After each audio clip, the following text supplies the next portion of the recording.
Welcome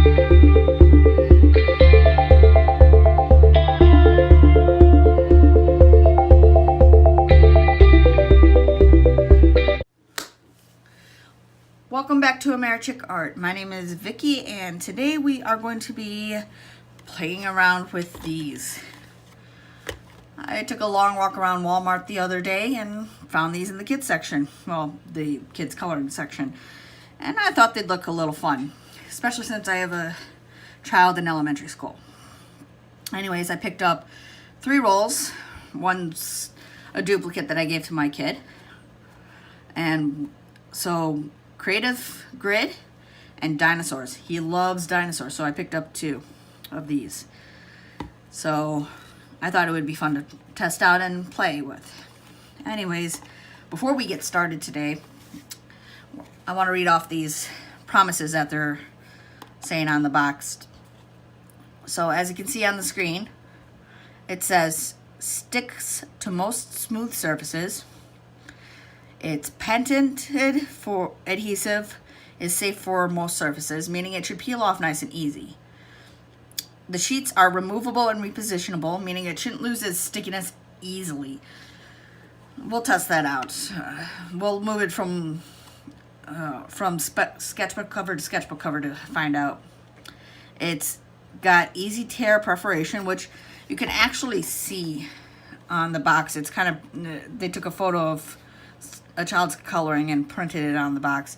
So the perforation, you can kind of see where along the where my finger is running. I'm not quite sure how it's showing up on camera. So wanted to show that. And the paper is bleed proof for most pencils, markers, and crayons. Well, my kid's got my crayons to play with for his roll. So instead of crayons, we are going to test a ballpoint pen, a Sharpie, fine point. We have 3 Tombow markers to test it out on it, and 3 colored pencils, my Prismacolor set. We're going to see how well this actually works for all of these different coloring devices. And we'll see if I can actually use a water-based marker without it being too much bleeding. Anyways, so we're going to get started in just a moment. Alrighty, so we're going to unbox these just to see what they both look like. I'm not going to color the dinosaur one just yet. I mean, I probably will before the end of the video, but we are going to unbox these just to see what the rolls look like. Alrighty. Did a little damage to my nail. Okay. I'll take care of that later. Anyways, this comes with a little tape on it, and you can see the grid kind of clearly, so it kind of helps with the drawing process, I guess. I guess that's a production date. I think it was produced in 2018.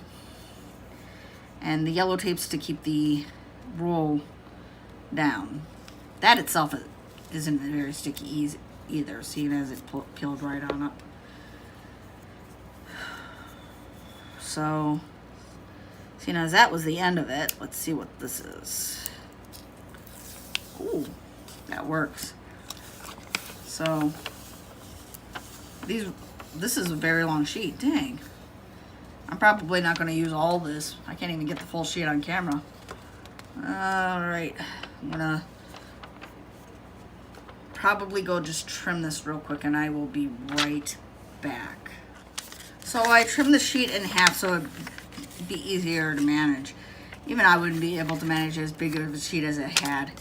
So we're going to just stick this down for now on my watercolor sketchbook cover and test it out. All right, so first I'm going to check out the pen.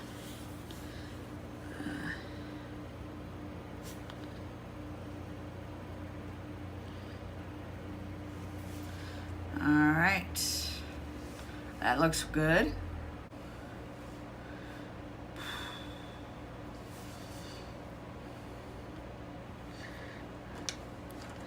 All right, and next we have the Sharpie marker.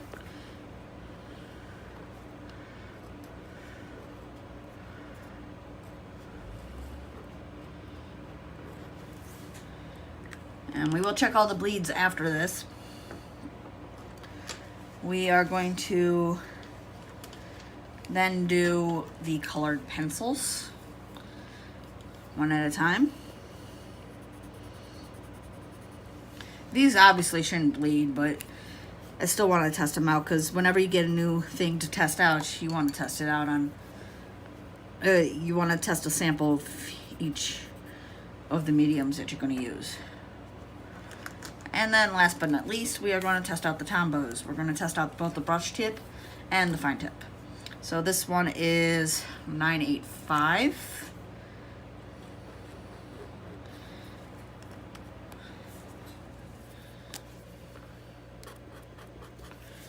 All right.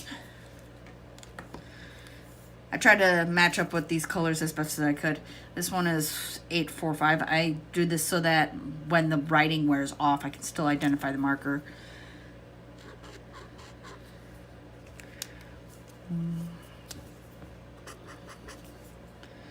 All right, and this one is 555. All right, there we go. And you can kind of see that the curl of the roll is trying to peel up right here. I'm not worried about it. This is just the test sheet. All right, so that's our drawing materials. Let's see if anything bled through. All right, so the Sharpie would have bled through right away. The pen and everything else doesn't look like it's bleeding, but the marker is definitely starting to show. So we won't be able to use Sharpie, unfortunately. I got black marker, thankfully, but Sharpie is kind of the staple for me to find line when I use non-professional supplies. Anyways, so that's this roll, and it's nice to know about that one. So I'm going to keep this, set this off to the side for later, and we will come back to it. And then we will take a look at the dinosaur coloring roll. All right, come on.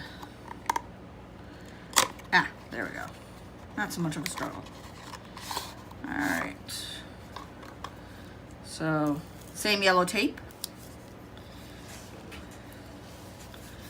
Same type of peel. This is so cute. This is way too cute. And it looks like it's just about as long per sheet as the other roll, but you get so much to color with. See that? Anyways, I'm not gonna chop this up, but I figured it was something nice to look at. Anyways, I will probably color this one off camera as it is so big. I can't fit it on camera or on my sketchbook, to be exact. So we'll do that one later, or I will do that one later and show you the result. That is so cute though. Alrighty.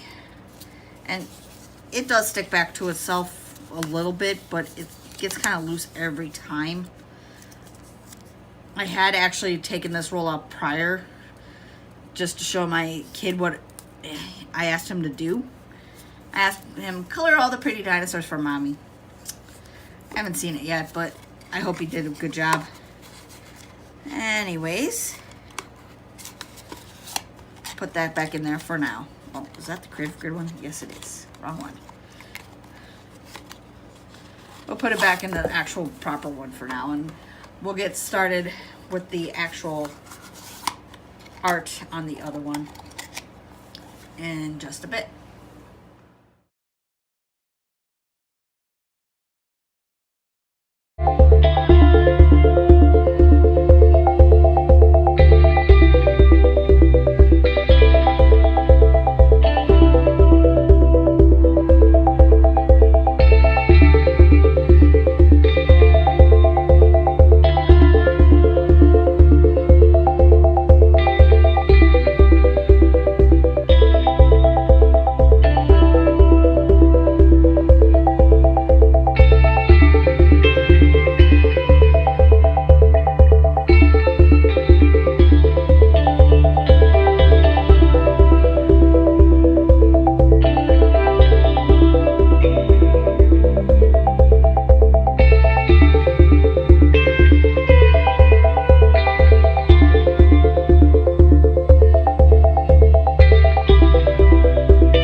So this is the final sticker that I made with the creative grid. This is obviously Kale. I like to keep dabbling with him. Anyways, the stickable of this is not very, you know, it doesn't stick to most rough surfaces, of which both my sketchbooks aren't really that solid. And this is the mini one I've just bought to carry around my purse. It's one of those Dale Rowney Simply sketchbooks. So we're gonna stick this guy to the inside cover page. I like to decorate my cover pages with my own work. And it sticks to paper pretty well. Don't expect it to come up though. So after a minute or so of trying to peel this up with my fingernails, it's not going to come up. So it'll stick to most flat surfaces, but if you stick it to paper, it's not going to come up, at least easily. You kind of have to bend the paper. So if I just stick it down on the piece of paper, it'll stick. You can't peel it up easily, which is kind of good in my case because my kid will rip everything off paper if he gets the chance. So, but if I bend the page, it comes up. And it feels like the lint roller stickiness, you know, the glue that they put on lint rollers so that they can catch the fuzzies on your clothes. Anyways, as you can see, I didn't cut the creative grid too close to Kale, as I didn't want to lose his shape or any of his digits. He's got a lot of intricate digits there. So, yeah. So I'm going to keep him stuck right here. I might actually tape him down with some tape better so that I can better use it. But I like the fact that I can restick it in position in any which way I want it until I figure out a final. So that's about it for today's video. If you like this type of content and you want to see more, please subscribe. If you want to follow me through my art journey, please subscribe. Please hit the like button if you consider trying some weird crafts like this. And please comment any other crafts you might want to see me do, any other fun with arts you might want to see me do. I do go through the comment section when I do get comments, and I definitely like to see them. I do have a few other things in mind. A lot of craft kits I saw in Walmart that I want to pick up, but that'll have to come in its own time. Anyways, have a good day.